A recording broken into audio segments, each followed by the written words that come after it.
Alam nyo, classic, ano yan, classic Cayetano yan. Alam nyo, ito lang, para lang maalala nila kung anong level nito ni Cayetano sa paggagaslight at pagsisinungaling. Di ba pinangakuan yung mga kababayan natin na magbibigay daw siya ng 10,000 pesos bawat isa kung siya ay iboto nila sa pagkasenador. Tapos, nung nanalo na nga siya, wala na. Ni Ainoy, not even anything. No? Ganun ito, tahasang magsinungaling. Nakilala ko yan. Magkasama kami yan. Up close, noong una I was giving him the benefit of the doubt. Nakita ko yan, yung lying to him is as natural and as easy as breathing. No? Kung wala kang asthma. So, ganun.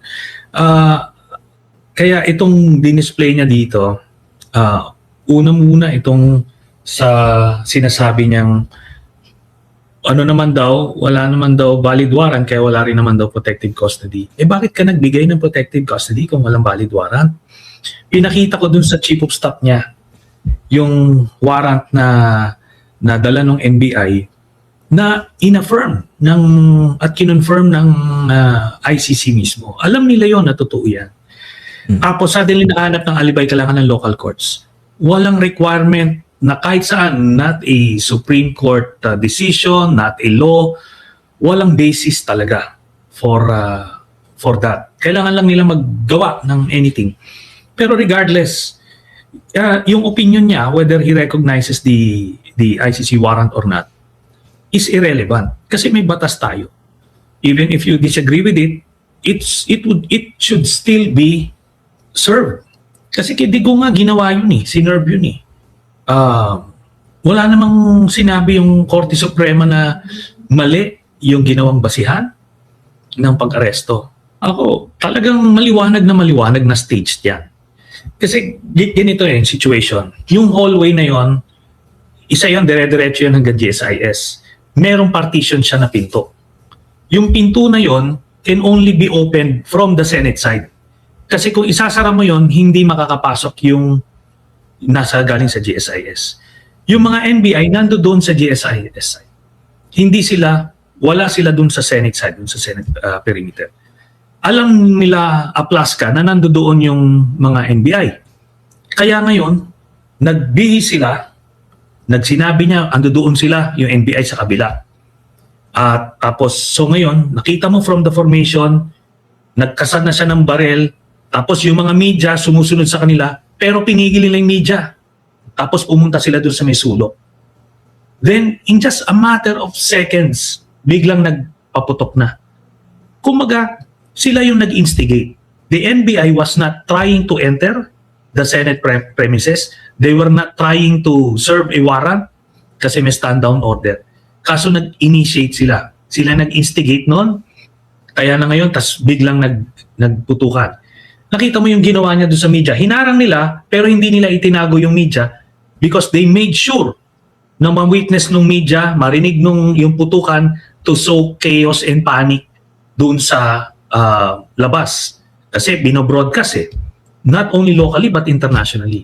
So nag-sow sila ng chaos para makagain ng sympathy na parang inaapi sila na itong si President Marcos nagmamarsalo na, pinipwersa. Tapos, at the same time, they're hoping to use yung incident na yan na ginawa nila para makakuha sila ng injunction doon sa Korte Suprema. At yung first part na yung sinasabi ko, objective, makagain ng sympathy tapos pakita na sila yung ino-oppress. Doon sa live stream ni Aimee, sinasabi niya, ito na, sinusugod na kami. Ng kapatid ko, sabi niya, si BBM nag-ano nito, nagutos, ganyan. Then si Alan, sinabi niya, the Senate is being attacked. Kung hindi mo alam yung nangyari at nangyayari, nakikinig ka lang at pinapanood mo siya sa live stream, parang talagang ginigera na Parang World War III na Pero hindi ganun. It was staged. Sila yung sumugod doon Sila yung pumasok doon. Kaya alam mo, nag-create ito ng international scandal. At alam mo, yun na nga, yung mga tao ngayon confused. Pero ngayon, when the dust settled, ngayon tinatanong si Cayetano, sino ba yung umaatake sa Senado? Ngayon, nagre-reverse psychology siya, naggalit-galitan siya para hindi siya ma-on the spot. Pero yun ang tanong, sino sumusugod sa inyo? Hindi nga tumawid yung mga NBI agents doon sa premises ng Senado. Okay, punta tayo kay General Aplasca. Alam niyo, wala sa rules of engagement ng Sergeant at Arms na mag-engage ka ng law enforcement units. Nagpakilala sa kanya yung NBI eh.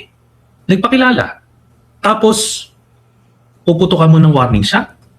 Tapos nag-create siya ngayon ng senaryo, nakatutok daw yung baril. Paano tututukan ng baril?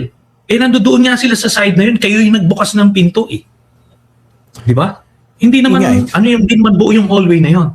So, pero pinutukan niya. Kaya alam mo, ako yung NBI, kasuhan nila ng attempted homicide itong si Aplasca, kasi sila, they were there because they were mandated to protect the premises ng GSIS kasi ni-request sa kanila, and even assuming magsiserve sila ng warrant, it was their duty, legal,